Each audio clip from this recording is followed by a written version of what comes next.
نحمده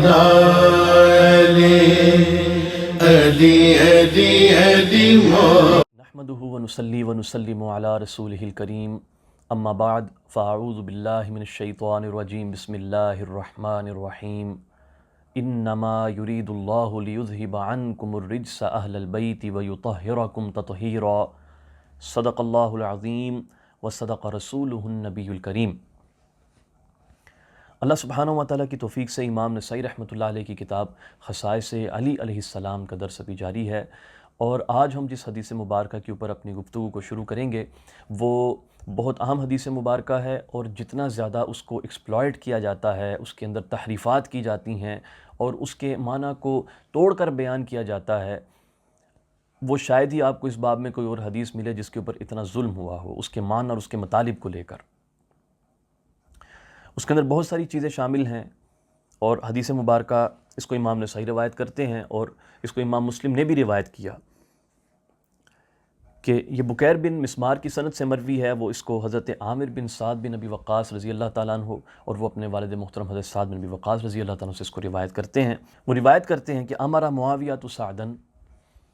کہ حضرت معاویہ نے سعد بن ابی وقاص رضی اللہ تعالیٰ عنہ کو یہ حکم دیا، اور امرہ کا ایک ترجمہ یہ بھی کیا جاتا ہے کہ جب ان کو امیر مقرر کیا، فقال، تو انہوں نے کہا، یعنی حضرت معاویہ نے کہا، ما منعک ان تسب ابا تراب، آپ کو کیا چیز مانے ہے کہ آپ ابو تراب پر علیہ السلام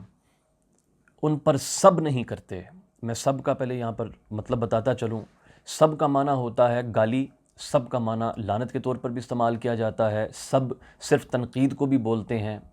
جیسا کہ سب و شتم بولا جاتا ہے۔ تو سب کے کئی معنی اور کئی مطالب ہیں، اور اس کے اندر تحریف کی جاتی ہے اس روایت میں۔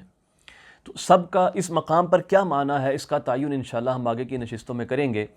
آج یہ موضوع نہیں ہے، اس لیے میں لفظ سب کو ایز اٹ از میں چھوڑتا ہوں، یا جب بھی اس کو میں تنقید کے طور پہ میں بس ٹرانسلیٹ کر دوں گا۔ اس کا اصل معنی کیا ہے وہ انشاءاللہ اللہ نے چاہا تو ہم آگے اس کو اوپن کرنے کی کوشش کریں گے۔ تو بہرحال حضرت معاویہ نے حضرت سعد بن ابی وقاص رضی اللہ تعالیٰ عنہ سے یہ سوال کیا، اور اگر پیچھے سے ملا کے پڑھا جائے تو ان کو حکم دیا اس چیز کا کہ آپ مولا علی کرم اللہ وجہ الکریم پر سب کیوں نہیں کرتے، تنقید کیوں نہیں کرتے، جو بھی آپ اس کو اپنا پولیٹیکلی کریکٹڈ معنی لینا چاہیں وہ لے سکتے ہیں۔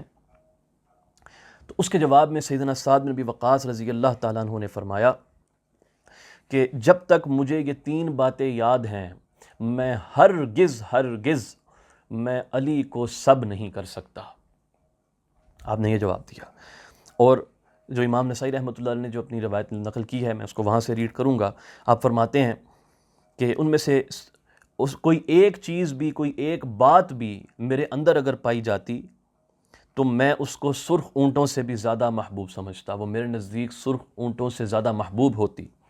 تو فرماتے ہیں کہ پہلی چیز یہ کہ میں نے رسول اللہ صلی اللہ علیہ وآلہ وسلم سے سنا کہ آپ حضرت علی کرم اللہ وجہ الکریم کو فرما رہے تھے، جبکہ آپ نے انہیں بعض غزوات میں پیچھے چھوڑا تھا، کہ علی کرم اللہ وجہ الکریم نے آپ سے عرض کیا تھا، یا رسول اللہ صلی اللہ علیہ وسلم، کیا آپ مجھے عورتوں اور بچوں میں چھوڑے جا رہے ہیں؟ تو رسول اللہ صلی اللہ علیہ وسلم نے فرمایا، کیا تم اس بات پر راضی نہیں ہو کہ تمہاری منزلت میرے ساتھ ایسی ہی ہے جیسے کہ ہارون علیہ السلام کی موسیٰ علیہ السلام کے ساتھ ہے، مگر یہ کہ میرے بعد نبوت نہیں۔ ایک شان۔ دوسری شان یہ بیان فرمائی کہ خیبر کے روز آقا دو جہاں صلی اللہ علیہ وآلہ وسلم نے جب ان کو پرچم عطا کیا، آپ نے فرمایا کہ میں اس کو پرچم عطا کروں گا کہ جو اللہ اور اس کے رسول صلی اللہ علیہ وآلہ وسلم کو محبوب رکھتا ہے، اور اللہ اور اس کا رسول صلی اللہ علیہ وآلہ وسلم اس کو محبوب رکھتے ہیں۔ بس سعد بن ابی وقاص رضی اللہ عنہ فرماتے ہیں کہ ہم سب اس پرچم کے امیدوار تھے، اور آپ نے فرمایا کہ علی کو میرے پاس لاؤ۔ انہیں لایا گیا تو وہ آشوب چشم میں مبتلا تھے، آپ نے ان کی آنکھوں میں لعاب دہن ڈالا اور پرچم انہیں سپرد کر دیا۔ اور تیسری چیز یہ بیان فرماتے ہیں کہ جب یہ آیت مبارکہ نازل ہوئی، اعوذ باللہ من الشیطان الرجیم، انما یرید اللہ لیذہب عنکم الرجس اہل البیت ویطہرکم تطہیرا، کہ اللہ تعالیٰ تو یہی چاہتا ہے کہ تم سے دور کر دے پلیدی کو، اے نبی مکرم صلی اللہ علیہ وسلم کے اہل بیت، اور تم کو پوری طرح پاک صاف کر دے۔ تو رسول اللہ صلی اللہ علیہ وسلم نے حضرت علی کرم اللہ وجہ الکریم، سیدہ سلام اللہ علیہا، امام حسن اور امام حسین علیہ السلام، ان کو بلایا اور فرمایا کہ اے اللہ یہ میرے اہل بیت ہیں۔ یہ حدیث مکمل ہوئی اس مقام کے اوپر۔ اب اس حدیث کے اوپر جو اعتراضات کیے جاتے ہیں، کوشش کی جاتی ہے، ایک رضوی مفتی صاحب ہیں، انہوں نے بہت زور لگایا اور بات یہاں سے توڑ کے وہاں لگائی اور بڑی کوشش کی کہ اس کے اوپر جرح و تعدیل کر کے کسی طرح ثابت کریں کہ یہ روایت ضعیف ہے، یہ شاذ ہے، یہ منکر ہے۔ تو اس کے اوپر کلام شروع کرتے ہیں۔ اس کے اندر جو اصل کلام کیا جاتا ہے وہ بکیر بن مسمار نامی جو راوی ہیں ان کے اوپر کلام کرتے ہیں کہ یہ ضعیف ہیں، اور یہ کہہ دیتے ہیں کہ امام بخاری نے ان سے متعلق کہا ہے فیہ نظر، لہذا یہ حدیث جو ہے وہ ضعیف ہو گئی۔ امام بخاری نے کہا ہے فیہ نظر، لہذا یہ حدیث اب ضعیف ہے اور یہ راوی جو ہے یہ مختلفی ہے۔ جرح و تعدیل شروع کرنے سے پہلے میں ایک چیز ریمائنڈ کروانا چاہوں گا، اگرچہ ہم اپنی پچھلے لیکچرز میں بہت تفصیل سے ان چیزوں کو بیان کر رہے ہیں، اور اسی لیے تفصیل سے بیان کیا کیونکہ جب یہ اس طرح کے نکات اٹھائے جائیں گے تو ہمیں اس کو ایڈریس کرنا ہے۔ اصول حدیث کی اور جرح و تعدیل کی جو ٹیکنیکلٹیز ہیں اس کو ہم نے ڈسکس کرنا ہے، کیونکہ یہ لوگ ابیوز کرتے ہیں، ایکسپلائٹ کرتے ہیں اس کو۔ جرح و تعدیل یہ نہیں ہے کہ آپ کسی راوی سے متعلق آپ کو کوئی حدیث رد کرنی ہے تو کسی ایک کی جرح پکڑ لیں اور بس وہ بیان کر دیں، اور یہ لوگ یہی کرتے ہیں۔ اور پچھلے اگر آپ 150 سال کا لٹریچر پڑھ لیں جو اہل حدیث حضرات نے انفارچونیٹلی، اور فرقہ وہابیہ جو ہے ان لوگوں نے جو لکھا ہے، جرح و تعدیل وغیرہ جو کی ہے، آپ کو اگر کوئی انسان یہ سمجھنا چاہتا ہے کہ جرح و تعدیل کو اپنے ذاتی مقصد کے لیے کیسے استعمال کیا جاتا ہے، ایکسپلائٹ کیسے کیا جاتا ہے، اصولوں کو توڑ کر اپنے مقصد کے مطابق بینڈ کیسے کیا جاتا ہے کہ یہاں کوئی اور اپلائی کر دو اصول، وہاں کوئی اور اصول اپلائی کر دو، تو یہ جو پچھلے 150 سال میں جو لٹریچر لکھا ہے ان لوگوں نے، جن کا میں نے ابھی ذکر کیا، آپ ان کا لٹریچر پڑھ لیں، آپ کو سمجھ آ جائے گی کہ جرح و تعدیل میں یہ لوگ کرتے کیا ہے۔ روایت رد کرنی ہے تو بس ایک دو جرح کسی راوی پر کسی امام کی بتا دو اور بس عوام کو بتا دو، اس کے ذہن میں کہ امام بخاری نے کہا ہے فیہ نظر۔ اب جو سن رہا ہے اس کو تو یہ معلوم نہیں نا کہ اور کس کس نے اس کی تعدیل کی ہے، فیہ نظر کا معنی کیا ہے، اس کے کہاں کہاں اس کا جو ہے اس کا اطلاق ہوتا ہے، کہاں پر اس کا اطلاق نہیں کیا جا سکتا۔ بس آپ نے ایک کنفیوژن ذہن میں کریٹ کر دی کہ دیکھیں یہ راوی ضعیف ہے، اور آپ نے ایک عام سادہ لو جو انسان ہے اس کے ذہن میں ڈال دیا کہ بھئی یہ تو حدیث ہی ضعیف ہے۔ اس کو خیانت کہتے ہیں جرح و تعدیل کے باب میں۔ اگر غلطی سے یہ چیز ہو جائے، یہ ممکن ہے کہ ایک انسان نے چند ایک اقوال صرف کسی راوی کے اوپر پڑھ لیے ہوں اور اس میں صرف اس کو تضعیف ہی ملی ہو، اس نے وہ بیان کر دی ہو، یہ تو ممکن ہے کہ اس نے اس میں غلطی کر دی ہو کہ جو توثیق کے اقوال ہیں وہ اس کو نہ ملے ہوں۔ لیکن جب ایک انسان کے سامنے سارے اقوال موجود ہوں پھر بھی وہ چن کر وہ بیان کرے جس کے اندر صرف تضعیف کی جا رہی ہے، اور جن لوگوں نے ثقہ کہا اس کو ایڈریس نہ کرے، اس طرف نہ آئے، تو اس کو ہم بددیانتی ہی کہیں گے، اور کیا کہہ سکتے ہیں اس کے علاوہ۔ تو جو کام پچھلے 150 سال میں فرقہ وہابی اور اہل حدیث لوگوں نے جو کیا ہے، پچھلی ایک ڈیکیڈ سے، یا کہنا چاہیے پچھلے 5 سالوں سے 4 سالوں سے یہ زیادہ نظر آ رہا ہے کہ جو ابھی نئے نواسب جو اٹھے ہیں بریلویہ کے اندر، انہوں نے یہ کام پکڑ لیا ہے۔ اب ان کے جرح و تعدیل کے آرگومنٹس چیک کریں، وہ جو مولا علی کرم اللہ وجہ الکریم کی شان کے خلاف یا آپ کی شان کو نیوٹرلائز کرنے کے لیے اور بنو امیہ کو سپورٹ کرنے کے لیے استعمال کرتے ہیں، ان کے بڑے سے بڑے آدمی کو دیکھ لیں پکڑ کے جو اس وقت پرو بنو امیہ بنا ہوا ہے، اللہ ماشاءاللہ، جو لوگ ایکسیپشنز آر آلویز دیئر، وہ تو ہیں، ہم ان کو کرٹیسائز نہیں کر رہے، ہاں، لیکن یہ اس وقت جو بنو امیہ کے حاوی اور ان کے خطیب بنے ہوئے ہیں بنو امیہ کے، ہم ان کے بارے میں بتا رہے ہیں، ان کا جرح و تعدیل کرنے کا انداز، ان کی میتھڈولوجی، ان کی وے آف تھنکنگ بالکل 100% وہی ہے جو پچھلی صدی میں وہابیہ کی تھی اور اہل حدیثیوں کی تھی۔ ان میں بھی ابھی بہت بہتری آ گئی ہے، اللہ ان کو جزائے خیر دے کہ انہوں نے اپنے آپ کو بہتری کی طرف جو ہے وہ بڑھایا ہے، نہیں تو ان کے نزدیک بخاری مسلم سے باہر نکلنا ہی عذاب بنا ہوا تھا۔ فرق صرف یہ ہے کہ وہ جو لوگ تھے انہوں نے آقا دو جہاں صلی اللہ علیہ وسلم کی ذات کو تنقید کا نشانہ بنایا ہوا تھا کہ نور ہیں، بشر ہیں، وسیلہ لینا جائز ہے یا نہیں، یا رسول اللہ کہنا جائز ہے یا نہیں، اور اس طرح کی دیگر کئی ابحاث جن کا تعلق ذات مصطفیٰ صلی اللہ علیہ وسلم کے ساتھ تھا، ان کو تنقید کا نشانہ بنایا اور اپنی طرف سے اس کے اندر ریفارم لانے کی کوشش کی۔ اب یہ انہوں نے تو حرکت کی ذات مصطفیٰ صلی اللہ علیہ وسلم سے متعلق، ابھی جو چل رہا ہے یہ آقا دو جہاں صلی اللہ علیہ وسلم کے اہل بیت سے متعلق وہی حرکتیں اس وقت یہ بریلویہ کر رہے ہیں۔ اور اگر میں یہ کہوں تو یہ غلط نہیں ہوگا کہ یہ تاریخ کے بدترین نواسب ہیں جو ہمارے ہاں یہ پیدا ہوئے ہیں، تاریخ کے بدترین نواسب ہیں۔ شاید بنو امیہ کے دور کے بعد اب یہ دور جو ہے نا جو شروع ہوا ہے، جو ہمارے ہاں یہ جو لوگ پائے جا رہے ہیں کہ اتنے بدترین ناسبی آپ کو نظر آئے ہوں، ورنہ لوگوں میں کچھ حیا ہوتا تھا، وہ اگر کچھ اندر سے ان کو کوئی پرابلم تھی بھی اہل بیت کے ساتھ تو چھپا لیا کرتے تھے وہ چیزوں کو، وہ بولتے نہیں تھے. ہاں لیکن یہ شروع ہو چکے ہیں. اب آتے ہیں اس کی جرح و تعدیل کے اوپر کہ اس کے ساتھ کرتے کیا ہیں. یہ بیان کرتے ہیں سب سے پہلے کہ اس کے اندر آپ سب کا معنی جو بھی کیا جاتا ہے اس کو تو ہم آگے لے لیں گے. کہتے ہیں کہ بکیر بن مسمار جو ہے یہ ضعیف راوی ہے، امام بخاری نے فیہ نظر کہا ہے، لہذا اس کی روایت کو ہم قبول نہیں کر سکتے. اب میں یہاں پر یہ والا کارڈ نہیں کھیلوں گا کہ یہ مسلم کی روایت ہے تو مسلم کی روایت کو کیسے رد کر سکتے ہیں. نہیں، یہ بچگانہ سا آرگومنٹ ہے. بخاری اور مسلم کی مرویات کے اندر بھی پرابلم ہوتی ہے، ہم اس کو اکنالج کرتے ہیں. ہم آپ کے ساتھ وہ والا آرگومنٹ نہیں کریں گے یہ بخاری کی حدیث ہے، مسلم کی حدیث ہے. اصول کے اوپر بات کرتے ہیں. تو بکیر بن مسمار سے متعلق امام بخاری فرماتے ہیں کہ یہ مہاجر کے بھائی ہیں اور یہ غلام ہیں سیدنا سعد بن ابی وقاص رضی اللہ تعالیٰ عنہ کے. یہ چیز یاد رکھنی ہے، یہ غلام ہیں، یہ باہر چلتے پھرتے راوی نہیں ہیں، یہ گھر کا آدمی ہے جو یہ بات کر رہا ہے. یہ غلام ہیں ان کے. پھر ان کے ایک حدیث بیان کرتے ہیں، ان کی سند سے یہی روایت بیان کرتے ہیں، لیکن اس کا ایک چھوٹا سا ٹکڑا امام بخاری اپنی تاریخ میں لے کر آتے ہیں. اور اس کے بعد آپ فرماتے ہیں وَسَمِعَ الزُّهْرِي، انہوں نے زہری سے سماع کیا، روا عنہ ابو بکر الحنفی، اور ان سے ابو بکر الحنفی نے روایت نقل کی. فیہ بعض النظر، اور آگے لکھا ہوا ہے ابو بکر کہ اس کے اندر پرابلم ہے. فیہ بعض النظر، فیہ نظر نہیں فرمایا، آپ نے فرمایا فیہ بعض النظر، اس میں کچھ مسئلہ ہے اس روایت میں.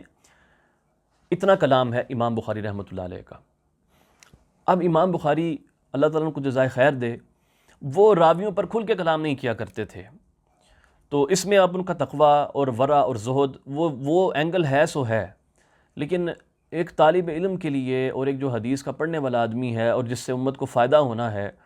بہتر ہوتا اگر امام بخاری رحمۃ اللہ علیہ ذرا کھل کے بتا دیا کرتے کہ آپ جرح کر رہے ہیں تو وہ کس کے اوپر کر رہے ہیں، کس مقصد سے کر رہے ہیں. فیہ نظر، یہ محل نظر ہے، یہ بول دینا یہ کیا معنی ہے؟ مسئلہ اس کے حافظے میں ہے یا مسئلہ اس کی عدالت میں ہے، یہ واضح نہیں کرتے. اور یہ میں بتاتا چلوں پہلے ہی کہ فیہ نظر یہ جرح مبہم ہے، یہ جرح مفسر نہیں ہے. اس کے اوپر میں پہلے تفصیلی کلام کر آیا ہوں، اپنی ایک ویڈیو میں نے اس کو بہت تفصیل سے ڈسکس کیا تھا. اس کے اندر ایک اور حوالہ ایڈ کر دیں. امام زین الدین عراقی رحمۃ اللہ علیہ کے جو صاحبزادے ہیں امام حافظ ابو زرع، انہوں نے ایک کتاب لکھی ہے جس کے اندر ان راویوں کا تذکرہ کیا جو صحیحین کے راوی ہیں اور ان کے اوپر کوئی جرح وغیرہ کوئی موجود ہے. انہوں نے بکیر بن مسمار کو مینشن کیا اور لکھتے ہیں کہ بخاری نے فرمایا ہے فیہ نظر، اور آگے فرماتے ہیں جا کے یہ غیر مفسر ہے. دو ٹوک سن لیں، زین الدین عراقی رحمۃ اللہ علیہ کے بیٹے فرماتے ہیں یہ غیر مفسر ہے. جن لوگوں نے کہا کہ فیہ نظر یہ جرح مفسر ہوتی ہے، جیسے کہ ذہبی نے کہا اور بعد میں بھی کئی ائمہ نے اس کو نقل کیا، ان سے اس باب میں غلطی ہوئی ہے، وہ بات درست نہیں ہے. یہ بات درست ہے جو بھی آپ کو میں نے بیان کی کہ فیہ نظر یہ جرح غیر مفسر ہے، اور آپ کو میں نے دلائل پہلے بھی میں نے بیان کر دی، ایک دلیل میں نے ابھی بھی آپ کو اس کے اوپر بتا دی. اب امام بخاری رحمۃ اللہ علیہ کے جو کلام ہے اس کے اندر بہت سی پاسبلٹیز ہیں، اور ائمہ کرام کو بھی سٹرگل کرنا پڑی اس کو سمجھنے کے لیے کہ ادھر بخاری نے کلام کیا ہے. سب سے پہلے ہم شروع کرتے ہیں اس کو امام ابن حبان کی الثقات سے. امام ابن حبان الثقات میں امام ابن حبان کے نزدیک بکیر بن مسمار نامی دو الگ الگ راوی ہیں، ایک ثقہ ہے ایک ضعیف ہے.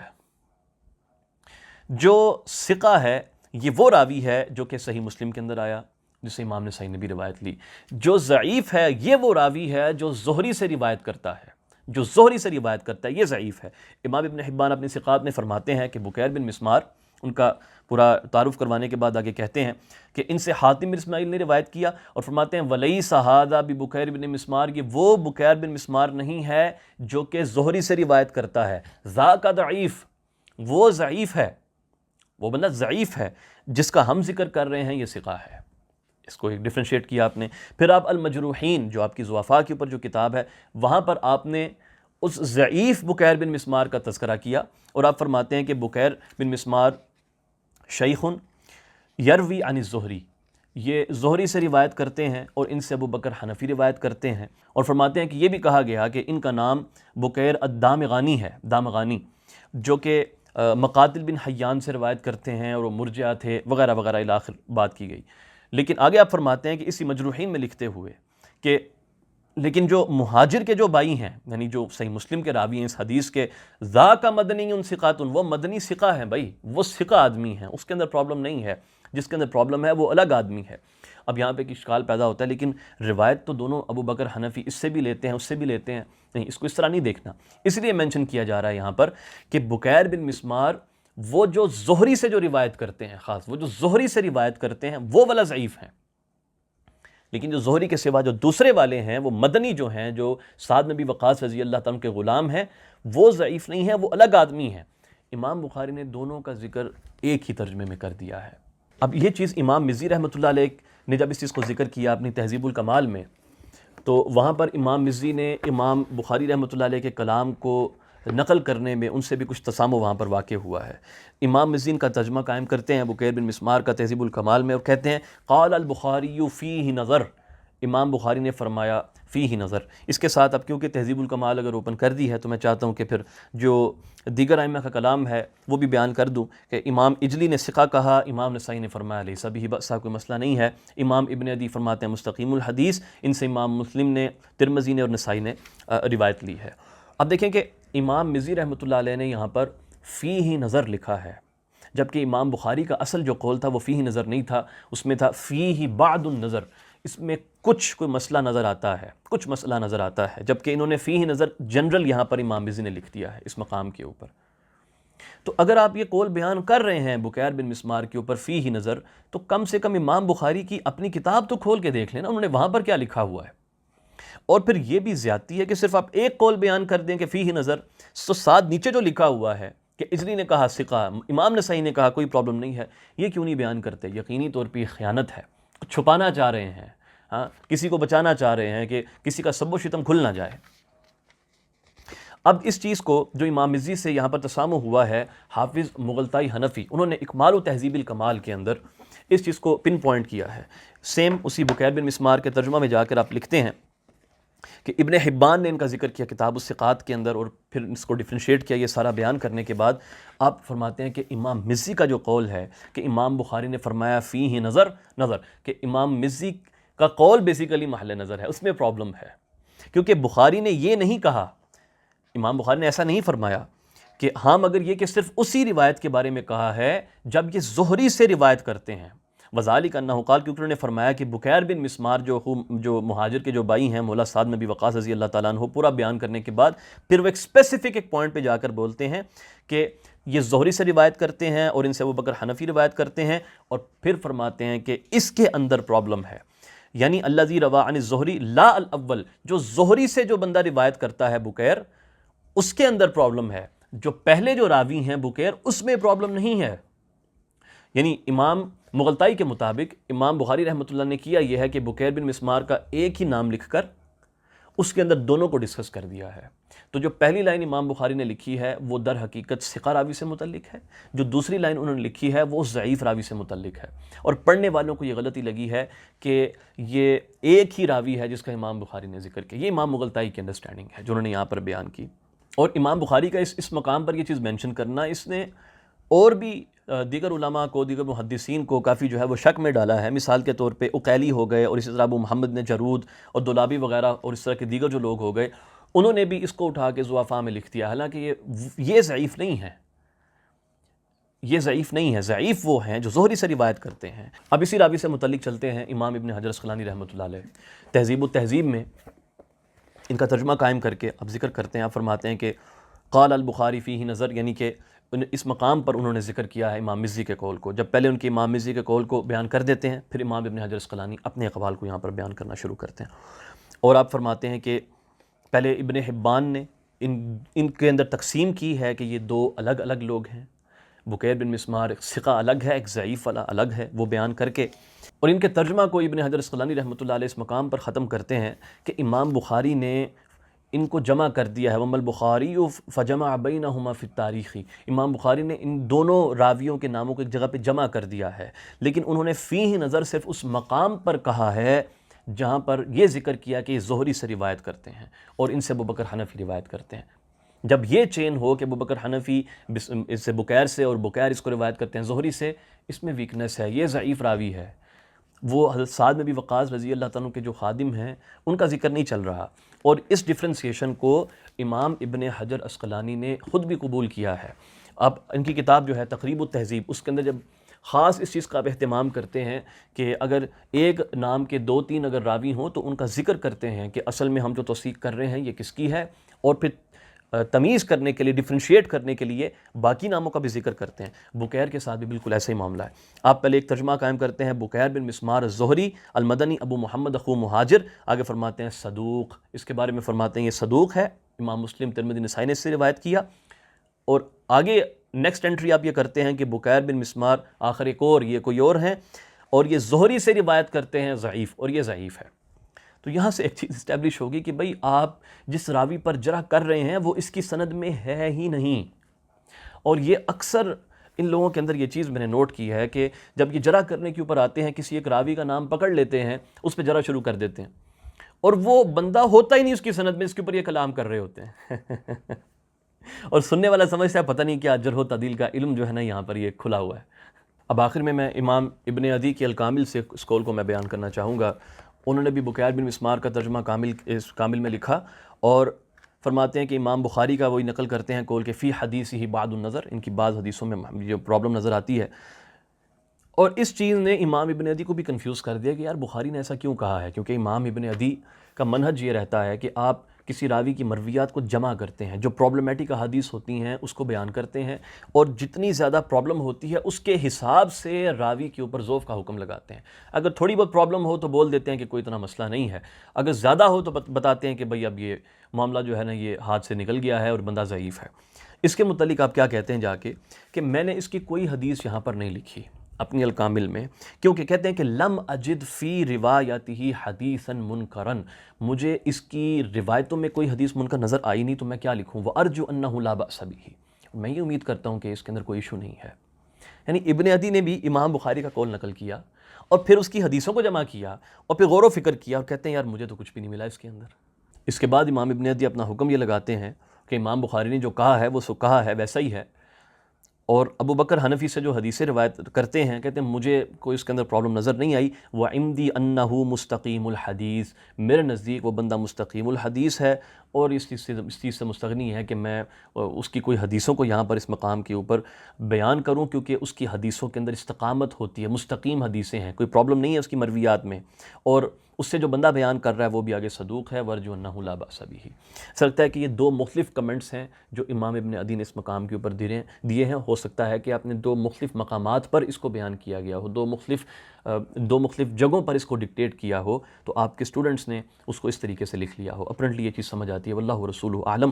لیکن یہ چیز واضح ہے کہ ابن عدی کو بھی یہاں پرابلم ہوئی، اور انہوں نے بھی بول دیا یار معاملہ ایسا ہے نہیں جیسا کہ امام بخاری کے ظاہر کلام سے ہمیں نظر آتا ہے۔ تو بکیر بن مسمار کے اوپر کلام کرنے سے پہلے یہ کچھ دیکھ لینا کیا بندہ ہے کون سا، آپ کلام کس کے اوپر کر رہے ہیں، سند میں کون سا ہے، بس جو زبان پہ آ رہا ہے بولی جا رہے ہیں اس کے متعلق۔ پھر اس روایت کے اوپر ایک انتہائی مضحکہ خیز قسم کا انہوں نے ایک اعتراض یہ کیا کہ یہ روایت شاذ ہے، کیونکہ یہ اور بھی طرق سے آتی ہے، اور اس کے اندر یہ لفظ استعمال نہیں ہوئے کہ ما منعک ان تسب ابا تراب، وہ بس حضرت علی کرم اللہ وجہ الکریم کی فضائل، ان کے فضائل بیان کر دیتے ہیں، سعد بن ابی وقاص رضی اللہ تعالیٰ عنہ، لیکن یہ الفاظ نہیں آتے، یہ شاذ ہے۔ جو شعبہ کا طریق ہے اس کے اندر یہ لفظ نہیں ہے، اس طرح ایک اور طریق ہے اس کے اندر یہ لفظ نہیں ہے، جو سعید بن مسیب رضی اللہ تعالیٰ عنہ کا جو طریق ہے، سعید بن مسیب رضی اللہ تعالیٰ عنہ جو ہیں ان کے طریق سے آتی ہے، تو اس کے اندر بھی یہ الفاظ نہیں ہیں، یہ صرف بکیر بن مسمار سے یہ لفظ آتے ہیں، لہٰذا یہ شاذ ہے، اور شاذ مردود ہوتی ہے، اور مردود روایت جو ہے وہ ضعیف ہے اور وہ رد ہے۔ دیکھیں مسئلہ یہ ہے کہ آپ کو زیادتی ثقات کے اوپر اور شاذ کے مسئلے کے اوپر ایک بنیادی انڈرسٹینڈنگ کی کلیریفیکیشن نہیں ہے، ایک کنسیپچل کلیئرٹی نہیں ہے کہ زیادتی ثقات کس کو کہتے ہیں، شاذ کیا ہوتا ہے، کب بات کو قبول کیا جاتا ہے، کب قبول نہیں کیا جاتا۔ سم ہاؤ جس نے یہ آرگومنٹ کیا ہے نا کہ یہ روایت شاذ ہے، اس کے مطابق معاملہ ایسا ہے کہ اگر کوئی ایسی روایت ہمارے سامنے ہو جس کے اندر 3-4 لوگ کسی لفظ کو بیان کرتے ہوں اور ایک آدمی اس کو سکپ کر دے، یا 3-4 کوئی راوی کسی لفظ کو بیان نہ کرتے ہوں، ایک آدمی اس سے کوئی جملہ، کوئی 2 جملے اگر ایڈ کر دے، تو وہ روایت شاذ ہو جاتی ہے۔ اگر ایسا ہے تو پھر یہ جو تصور ہے کہ حدیث کو کئی ائمہ کرام جو ہیں وہ مختصراً بھی روایت کیا کرتے تھے، امام بخاری رحمۃ اللہ علیہ کو دیکھ لیں، آپ کی بخاری شریف میں جگہ جگہ آپ کو احادیث کے ٹکڑے ملیں گے، پوری حدیث بیان نہیں کرتے، ٹکڑے ملیں گے۔ اگر آپ کا قاعدہ میں یہاں پر اپلائی کروں نا تو اس کا معنی یہ نکلتا ہے کہ امام بخاری نے جو چھوٹی حدیث بیان کی ہے وہ درست ہے، اور پھر شاذ حدیث سے مختلف مقامات پہ آپ بیان کرتے چلے آئے ہیں۔ اگر یہ چیزیں شاذ ہیں کہ جو اگر کوئی کسی روایت میں ایڈیشنل انفارمیشن آ جائے تو وہ شاذ ہوتی ہے، تو پھر اسباب ورود الحدیث کیا ہے؟ اسباب ورود الحدیث کا جو ایک پورا فن ہے جس کے اندر یہ بتایا جاتا ہے کہ اس حدیث کا شان ورود کیا ہے، اس کے واقعہ کیا ہوا تھا، وہ اس لیے بیان کیا جاتا ہے کہ کئی حدیثوں کے اندر جو ہے آپ کو وہ کانٹیکسٹ نہیں ملتا کہ اس کے پیچھے واقعہ کیا تھا، جبکہ کسی ایک حدیث کی کتاب میں، اور خاص طور پر اس باب میں مسند احمد بن حنبل اور امام طبرانی کے جو معاجم ہیں نا وہ بڑے کارآمد ہیں، اور امام بزار کی مسند بھی، کہ وہ مرویات کو پورے اس کے کانٹیکسٹ کے ساتھ وہ بیان کرتے ہیں، اکثر و بیشتر، ناٹ فلی، اکثر و بیشتر پورے کانٹیکسٹ کے ساتھ اس کو وہ بیان کرتے ہیں۔ تو کیا کہیں گے وہ جو کانٹیکسٹ ہے اس کا، وہ جو سیاق و سباق ہے، وہ شاذ ہے کیونکہ وہ فلاں کی روایت میں نہیں آیا؟ ایسے نہیں ہوتا۔ اب آپ کو اس کے میں ایک کنسیپچوئل کلیئرٹی آپ کو میں دیتا ہوں، اس کو سمجھیے گا۔ محدثین اور فقہاء کے درمیان اس باب میں بہت اختلاف رہا ہے، پھر محدثین کے اپنے مابین بھی اس باب میں اختلاف رہا ہے۔ ایک یہ ویو ہمیں نظر آتا ہے کہ زیادتی ثقات، اگر کوئی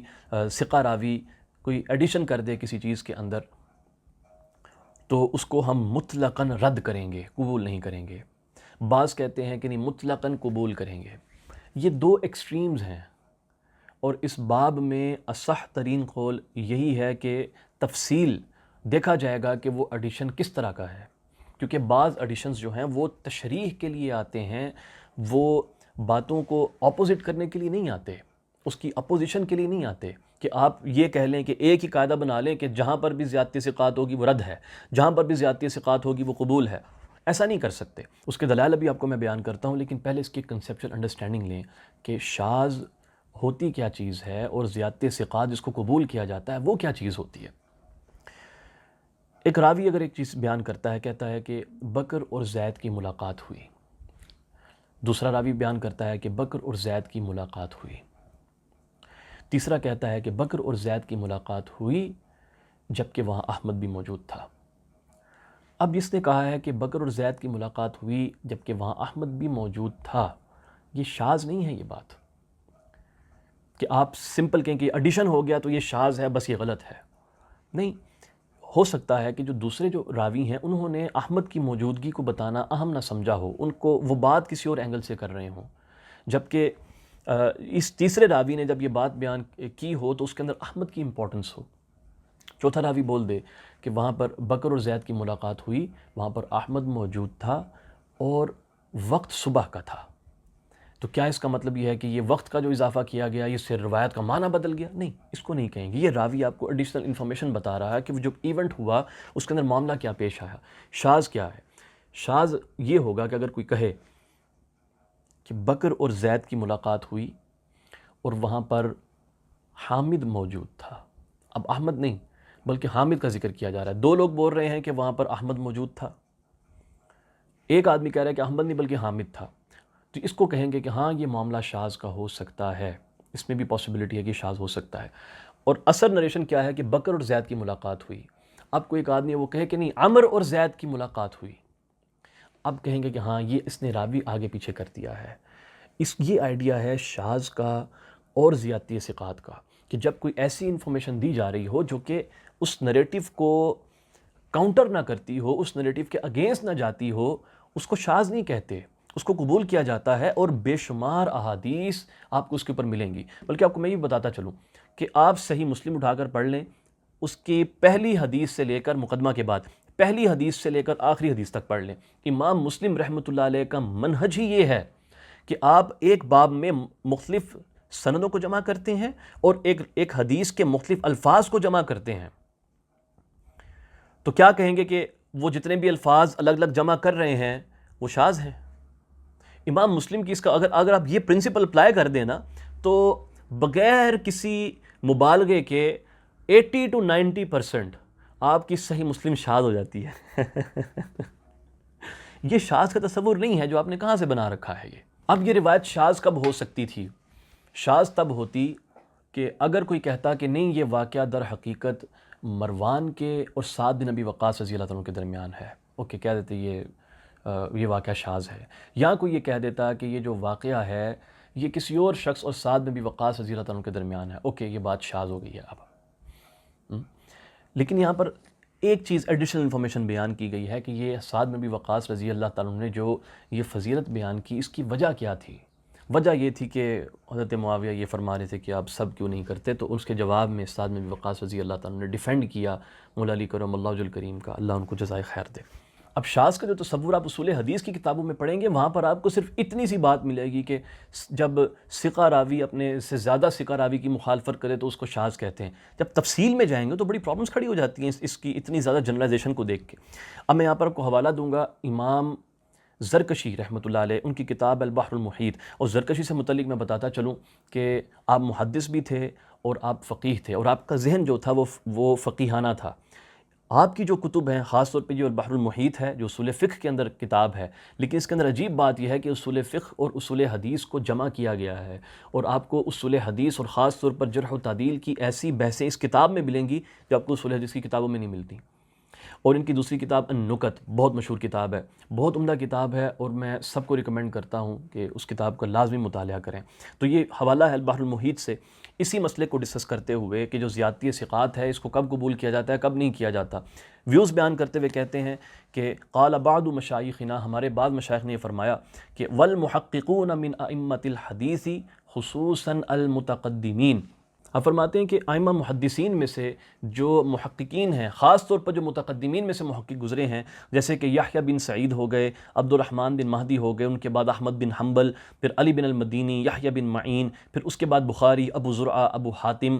اور پھر امام مسلم ہو گئے، اور امام ترمذی، نسائی، اور ان جیسے، اور دارقطنی وغیرہ۔ اب یہاں پر یہ بھی ذرا سمجھ لیں کہ انہوں نے متقدم کہا کس کو ہے، ٹھیک ہے؟ اس میں ترمذی بھی لکھا ہوا ہے متقدم کے اندر۔ ہر اس مسئلے کو تم پہلے ایڈریس کر آئے ہیں۔ زیادتی ثقات کو قبول کیا جائے گا یا نہیں کیا جائے گا، اس کے اوپر کوئی جنرل پرنسپل نہیں ہے، بلکہ وہ ترجیحات کو دیکھتے ہیں، قرائن کو دیکھتے ہیں کہ کیا اس کو قبول کریں گے یا اس کو قبول نہیں کریں گے۔ آپ فرماتے ہیں کہ ولا يحكمون في المسألة بحكم كلي يعم جميع الاحاديث، کہ یہ چیز ایسا نہیں کرتے کہ انہوں نے ایک پرنسپل بنا دیا کہ بس زیادتی ثقات ہر جگہ رد ہے، اب وہ عام ہر حدیث کے اوپر اس کو اپلائی کر دیں۔ نہ ہی ایسا کوئی کلیہ ہر طرف اپلائی کیا جا سکتا ہے کہ زیادتی ثقات ہر طرف مقبول ہے، یہ بھی ممکن نہیں ہے۔ آپ فرماتے ہیں کہ وَهَذَا هُوَ الْحَقُّ الصَّوَابُ فِي نَظَرِ أَهْلِ الْحَدِيثِ، محدثین کے نزدیک یہی صحیح قول ہے اور یہی صواب ہے، یہی درست بات ہے کہ ایسا نہیں کر سکتے کہ ہم کیونکہ یہ ایڈیشن ہو گیا ہے تو یہ زیادتی ثقات ہے، اس کو رد کر دو، یہ روایت شاذ ہو گئی ہے۔ یعنی اپنا مقصد ہو اور اس کو شاذ کرنا ہو تو بس اپلائی کر دو اس طرح کی باتوں کو پکڑ کے۔ اب آتے ہیں امام ضلعی کی طرف، نصب الرایہ۔ ایک میں نے شافعی امام کا حوالہ دے دیا تو کوئی کہہ سکتا تھا کہ یار اتنا چن کے حوالہ لے کر آئے ہو، ایک ڈیفرنٹ کتاب کا لے کر آئے ہو، چلے نصب الرایہ کا حوالہ لے لیں۔ امام نے بہت تفصیل میں، انتہائی عمدہ انداز میں اس مسئلے کو بیان فرمایا ہے نصب الرایہ میں، یہ زیادتی ثقات کا جو مسئلہ ہے قبول ہوتی ہے یا نہیں ہوتی۔ فرماتے ہیں ایک حدیث کو ڈسکس کرتے ہوئے کہ اگر تم یہ کہو کہ یہ فلاں راوی جو ہے اس کے اندر ثقہ ہے اور جو زیادتی ثقات ہوتی ہے یہ مقبول ہوتی ہے، فرماتے ہیں قلنا لیس ذالک مجمعا علیہ، یہ کوئی ایگریڈ اپون بات نہیں ہے کہ جو زیادتی ثقات ہیں ہم اس کو قبول کریں گے، بل فیہ خلاف مشہور، بلکہ اس کے اندر ایک ڈفرنس جو ہے وہ موجود ہے۔ فرماتے ہیں کہ لوگوں میں سے کئی ایسے ہیں جو کہ زیادتی ثقات کو مطلقاً قبول کرتے ہیں، ان میں سے ایسے بھی ہیں کہ جو مطلقاً اس کو قبول نہیں کرتے کہ ہم کسی بھی طرح سے زیادتی ثقات کو قبول نہیں کریں گے۔ فرماتے ہیں کہ وَالصَّحِيحُ التفصیل، صحیح قول یہ ہے کہ ہم ڈیٹیل میں جائیں گے، ایسا نہیں کہ بس کلیتاً رد ہے یا کلیتاً قبول ہے، نہ، تفصیل میں جائیں گے، دیکھیں گے کہ کیس کیا ہے ہمارے سامنے، کبھی ایک جگہ قبول کر لیں گے، کبھی دوسری جگہ قبول نہیں کریں گے۔ اس کے بعد آپ پھر تفصیل بیان کرتے ہیں، اور یہ بڑا سننے والا کلام ہے۔ امام فرماتے ہیں کہ اگر راوی ثقہ، حافظ، ثبت ہو تو ہم اس کی زیادتی الفاظ کو قبول کرتے ہیں، اور صرف ایک یہی شرط نہیں ہے، کیونکہ بعض محدثین نے صرف اتنا ہی بول دیا ہے کہ بس اگر وہ ثقہ حافظ ہو تو تب ہی قبول کریں گے، نہ، ایسی بات نہیں ہے۔ آگے امام فرماتے ہیں کہ اسی طرح سے اگر دیگر قرائن مل جائیں، یعنی اب اگر راوی صرف ثقہ نہیں، لیٹس سے کہ اب راوی صدوق درجے کا ہے، وہ حفاظ والی ثقات اس کے اندر نہیں ہے، کہتے ہیں کہ اب یہ بھی نہیں کہیں گے کہ کیونکہ یہ صدوق درجے کا اسے رد کر دو، نہیں، ہم قرائن کو دیکھیں گے، شواہد اور مطابق کو دیکھیں گے کہ کیا اس کے اندر ایسی چیز ہمیں ملتی ہے، تو فرماتے ہیں کہ تب بھی ہم قبول کریں گے۔ آگے فرماتے ہیں کہ اس نے اس کے اوپر ایک جنرل حکم اپلائی کر دیا کہ سب کو قبول کریں گے، سب کو رد کر دیں گے، اس نے غلطی کی ہے، بلکہ فرماتے ہیں کہ بل کل زیادۃ لہا حکم یخصھا، ہر جو زیادتی ہوتی ہے کسی بھی متن حدیث کے اندر یا اس کی سند کے اندر، اس کا ایک حکم ہے، وہ اس کو دیکھ کر لگایا جائے گا۔ پھر آپ اس کے اوپر تفصیل بیان کرتے ہیں، پھر آگے جا کے فرماتے ہیں کہ کبھی ایسا ہوتا ہے کہ ففی موضع یجزم بصحتها، کہ کوئی ایسے مقامات آتے ہیں کہ ہم شورٹی سے بولتے ہیں کہ یہ چیز صحیح ہے، یہ زیادتی کو قبول کیا جائے گا۔ کبھی ہم بولتے ہیں کہ شورٹی کے ساتھ یہ بات کرتے ہیں کہ نہیں، اس مقام پر خطا ہوئی ہے، کیونکہ ثقہ جو ہوتا ہے وہ غلطی بھی کر جاتا ہے۔ اور کبھی ہم یہ بولتے ہیں کہ غالب گمان یہ کہتا ہے کہ یہاں پر خطا ہوئی ہے، اور کبھی ایسا بھی ہوتا ہے کہ زیادتی ثقات تو ہوتی ہے لیکن ہم اس مقام پر توقف اختیار کرتے ہیں۔ اس لیے یہ کہنا کہ یہ زیادتی ثقات ہے، اب یہ تو اس کو ڈسکس تو کرنا تو ہے ابھی کہ زیادتی ثقات یہ واقعتاً اس کے اندر فال بھی کرتا ہے کہ نہیں کرتا، وہ تو انشاءاللہ میں آپ کو اس کی آگے دلیل بھی میں دیتا ہوں کہ معاملہ ہے کیا۔ یہ کہہ دینا کہ بھئی یہ زیادتی ثقات ہے، اور زیادتی ثقات جو ہوتی ہے یعنی یہ شاذ ہوتی ہے، دوسرے راوی بیان نہیں کر رہے، اس لیے اس کو رد کر دو اور یہ مردود ہے۔ انا للہ و انا الیہ راجعون۔ کچھ ان باتوں پر گفتگو کرنے سے پہلے کچھ کنسیپچل کلیئرٹی لیں۔ یہ نخبۃ الفکر اور یہ تقریب اور تہذیب سے 2-3 راویوں کے نام پڑھ کے بس بتا دیا وہ ضعیف ہے، یہ ضعیف ہے، نکل آئیں ان چیزوں سے باہر۔ جرح و تعدیل کی کتابوں میں ٹائم سپینڈ کریں، دیکھیں کہ جرح و تعدیل ہوتی کس انداز میں ہے، اپنا ذہن کھولیں۔ اب بڑے صغیر سے کچھ باہر نکلیں گے تو آپ کو سمجھ آئے گی نا کہ دنیا میں چل کیا رہا ہے جرح و تعدیل کے باب میں۔ اب اس بات کو میں سمرائز کرتا ہوں کہ ہم نے کس زیادتی ثقات کو ماننا ہے، کس کو نہیں ماننا۔ میں چند ایک نکات آپ کے سامنے رکھتا ہوں، انشاءاللہ یہ آپ کو فائدہ دیں گے، جو طالبان علم ہیں ان کو انشاءاللہ یہ چیز فائدہ دے گی۔ سب سے پہلی چیز آپ نے یہ ذہن میں رکھنی ہے کہ جو زیادتی کوئی راوی کر رہا ہے وہ اصل خبر کے مخالف نہ ہو، اصل خبر کا میننگ ٹوسٹ نہ کر دیتی ہو۔ اس چیز کو آپ نے جو ہے نا وہ ذہن میں رکھنا ہے، ایک۔ دوسرا یہ ہے کہ اس کے اندر کوئی اتنی بڑی بات بیان نہ کی جا رہی ہو کہ جو کوئی مس نہیں کر سکتا، لائک اٹس سو گریٹ، اس کو تو مس ہی نہیں کیا جا سکتا۔ اور پھر اگر کوئی آدمی جو ہے نا وہ اس کو مس کرے یا اس کے اوپر ایڈیشنز وغیرہ کر دے تو وہاں پر کچھ جو ہے نا وہ ڈاؤٹ کریٹ ہو جاتا ہے۔ اور یہ کہ جو نقل جو کر رہا ہے، جو آدمی اس بات کو بیان کر رہا ہے، ائمہ نے اس کے اوپر کذب کی تہمت نہ لگائی ہو، یہ نہ کہا ہو کہ یہ بندہ جو ہے نا یہ شاذ روایتوں کو بیان کرتا ہے۔ بکیر کے بارے میں کسی نے نہیں کہا کہ یہ شاذ روایتوں کو بیان کرتا ہے۔ وہ جو اس حدیث کی طویلوں میں آخری حد تک گئے ہیں نا، آخری حد تک، انہوں نے بھی نہیں کہا کہ جو بکیر ہے اس کی یہ روایت شاذ ہے، یہ پتہ نہیں عجیب و غریب سا کول آپ نے گھڑ لیا یہ روایت شاذ ہے۔ تو اب یہ سوال پیدا ہوتا ہے کہ پھر جو باقی راوی ہیں انہوں نے اتنی بڑی بات کا ذکر کیوں نہیں کیا، ایسے کہ شعبہ ہیں، اور اب جب میں نے یہاں پر بیان بھی کر دیا کہ کوئی بڑی بات کو چھپاتا نہ ہو۔ دیکھیں اب اس کا تعلق قرائن کے ساتھ ہے، اور قرائن یہ بتاتے ہیں کہ جو محدثین کرام تھے ان میں سے بعض لوگ بنو امیہ کے کرتوتوں پر پردہ ڈالتے تھے،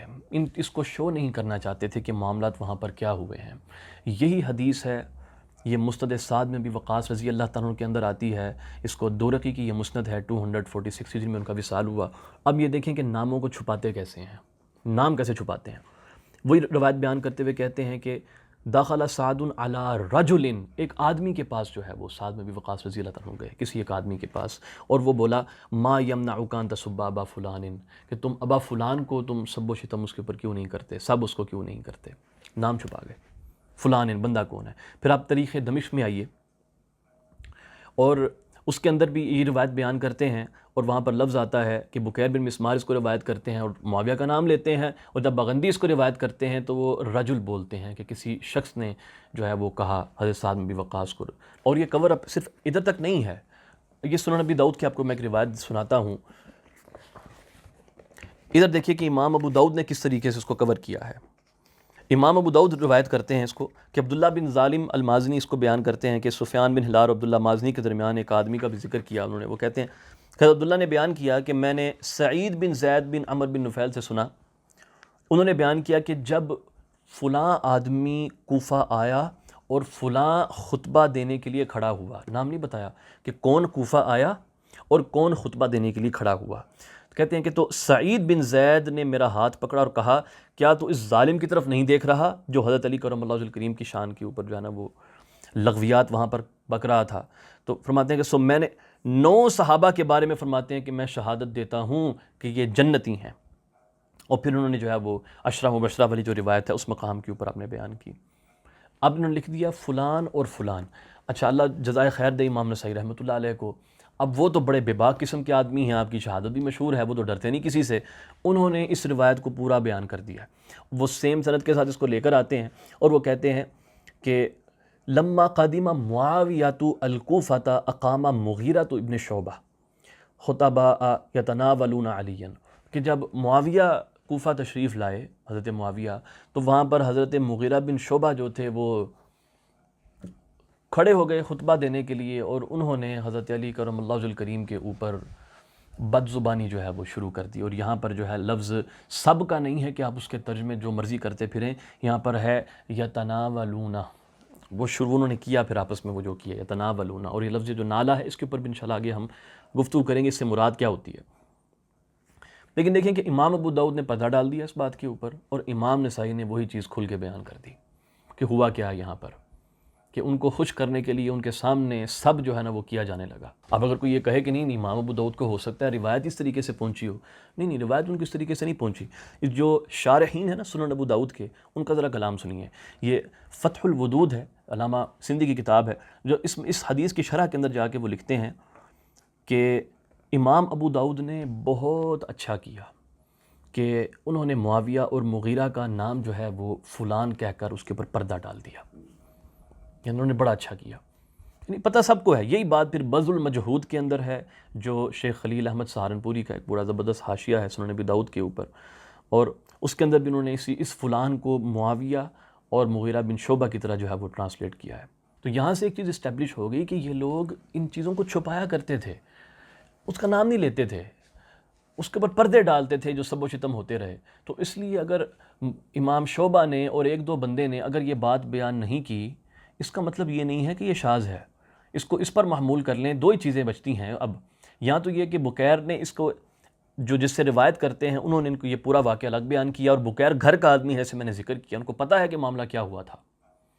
یا پھر یہ ہے کہ جو شعبہ ہیں یہ بات کو چھپا گئے ہیں جیسے کہ یہ لوگ کرتے ہیں۔ اب آ جاتے ہیں اس کی طرف کہ کیا یہ روایت شاذ ہے، اور یہ روایت ایڈیشن، ایسا ایڈیشن اس کو قبول بھی نہیں کیا جا سکتا، نہیں، بلکہ اس کے شواہد بھی موجود ہیں۔ خود امام نسائی نے اس کے شواہد کو بیان کیا ہے، امام ابن ماجہ نے بھی اس کا ذکر کیا، امام ابن ابی شیبہ نے بھی اس کا ذکر کیا، اور حدیث ہے کہ ابو معاویہ اس کو بیان کرتے ہیں موسیٰ بن مسلم سے، وہ عبد الرحمن بن ثابت سے، اور وہ اس کو حضرت سعد رضی اللہ تعالیٰ عنہ سے وہ بیان کرتے ہیں کہ جب معاویہ حج کے دوران جو ہے تشریف لے کر آئے تو سعد بن ابی وقاص رضی اللہ تعالیٰ عنہ جب ان کے پاس گئے، فذکروا علیًا، علی کا تذکرہ چلا وہاں پر، فنال منہ معاویہ فغضب سعد، تو حضرت معاویہ نے کچھ نامناسب وہاں پر باتیں کیں، تو حضرت سعد بن ابی وقاص رضی اللہ تعالیٰ عنہ کو غصہ آ گیا۔ ویسے یہ بات سمجھنے والی ہے کہ بعض لوگ کہتے ہیں کہ وہ مناقب سننا چاہ رہے تھے، تو یار سعد بن ابی وقاص کو تو ہنسی خوشی مناقب بیان کرنے چاہیے تھے، ان کو غصہ کیوں آ گیا مناقب سنانے سے پہلے؟ اس کے اوپر آگے بات ہوگی، ابھی یہ محل نہیں ہے۔ اب یہاں پر کلام یہ کرتے ہیں کہ دیکھیں نا، اس روایت کے اندر مسئلہ یہ ہے کہ جو ابن ثابت ہیں ان کا سماع نہیں ہے حضرت سعد بن ابی وقاص رضی اللہ تعالیٰ عنہ کے ساتھ۔ تو اس کا جواب یہ ہے کہ ہم اس حدیث کو اصل دلیل کے طور پر پیش ہی نہیں کر رہے، ہم اس حدیث کو مطابعت اور شواہد کے اندر ہم اس روایت کو بیان کر رہے ہیں، اور شواہد کے اندر اس طرح کی مرویات کو قوی مانا جاتا ہے، قوی مانا جاتا ہے۔ آپ کو میں دلیل دیتا ہوں اس کی۔ حافظ ابن حجر عسقلانی رحمۃ اللہ علیہ، ان کا ایک بہت مشہور رسالہ ہے القول المسدد، ایک حدیث کے دفاع میں اس میں آپ فرماتے ہیں کہ وَوَجَدْتُ لِلْحَدِيثِ شواہد، اور مجھے اس حدیث کے شواہد بھی ملے ہیں، اس کو دارقطنی وغیرہ نے بیان کیا سند ذکر کر کے۔ اس کے اندر دیکھیں دو مسائل کہتے ہیں، ایک تو یہ کہ لیث بن ابی سلیم اس کو روایت کر رہے ہیں ان ابن ابی ملیکہ، اور وہ فرماتے ہیں کہ جو لیث ہیں اگرچہ ضعیف ہیں، یہ سنیے، ان کان ضعیفاً، لیکن ان کو ان کے حافظے کی وجہ سے ضعیف کہا گیا ہے، فہو متابع قوی، یہ ایک قوی مطابعت ہے، یہ ایک قوی مطابعت انہوں نے کی ہے۔ اور آگے آپ اس کا ایک طریق بیان کرتے ہیں، کہتے ہیں اس کو امام طبرانی نے بھی روایت کیا ہے عطا خراسانی کے طریق سے، وہ اس کو عبداللہ بن سلام سے روایت کرتے ہیں مرفوعاً، اور عطا کا سما نہیں ہے ابن سلام سے۔ یہ سنیے، ڈسکنیکشن ہے چین میں، بالکل وہی معاملہ جو یہاں پر عبد الرحمن بن ثابت کا ہے، ڈسکنیکشن ہے چین میں، کہتے ہیں کہ ان کا سما نہیں ہے، وَهُوَ شَاهِدٌ قَوِيٌّ، اس کے باوجود یہ ایک قوی شاہد ہے۔ بھئی شواہد اور مطابعت کا تو قاعدہ یہ ہے کہ اس کے اندر ضعیف مرویات بھی چلتی ہیں، اس کے اندر اس کی ضرورت نہیں ہوتی کہ آپ کو اعلیٰ درجے کے ثقہ راوی جو ہیں اس کے اندر ملیں، تو یہ شواہد اور مطابق کے طور پر ہی اس کو امام نسائی نے بھی بیان کیا ہے اس روایت کو، اور اس لیے بعد میں لے کر آئے ہیں اور یہ کہنا کہ امام مسلم نے جو بغیر بن مسمار کی روایت نقل کی ہے وہ مطابق اور شواہد میں نقل کی اس لیے ضعیف ہے، اس سے لازم یہ آتا ہے کہ آپ یہ کہنا چاہ رہے ہیں کہ مسلم نے جو چیز بھی شواہد اور مطابق میں لکھی ہے وہ ساری ضعیف ہے۔ نہیں، یہ بات ایسی نہیں ہے۔ تو میں امید کرتا ہوں کہ آج جو جرح و تعدیل کے اوپر جو کلام کیا اور بکیر بن مسمار کا جو معاملہ کھولا، اور پھر یہ جو شاذ والی انہوں نے کہانی بنا رکھی ہے اور اپنی طرف سے ایک بہت بڑا تیر مارا ہے کہ دیکھیں ہم نے روایت شاذ ثابت کر دی ہے، اس کا جواب آپ کو مل گیا ہوگا۔ تو خدا را گزارش ہے کہ اپنے ایمان کو کیوں خراب کرتے ہیں؟ مولا علی کرم اللہ وجہ الکریم سے محبت آپ کے ایمان کا حصہ ہے۔ قیامت کے دن حوض کوثر پر وہ ملیں گے آپ کو نبی صلی اللہ علیہ وسلم کے ساتھ۔ سارے فضائل و مناقب آپ جانتے ہیں لیکن چھپا لیتے ہیں، یعنی وہی کرتے ہیں جو یہود و نصارہ نے کیا، ان کے علماء نے کیا، وہ آپ کرتے ہیں۔ تو اللہ سبحانہ وتعالیٰ سے دعا ہے کہ اس دوغلے پن سے ہمیں محفوظ رکھے، اس منافقت سے ہمیں محفوظ رکھے، اور اہل بیت علیہم السلام کی سچی محبت ہمیں عطا فرمائے۔ اگلی نشست میں ہم انشاءاللہ اس روایت کے جو معنی ہیں سب کے اوپر ہم بہت تفصیلی انشاءاللہ گفتگو کریں گے۔ وما علینا الا البلاغ المبین۔ السلام علیکم ورحمۃ اللہ تعالی وبرکاتہ۔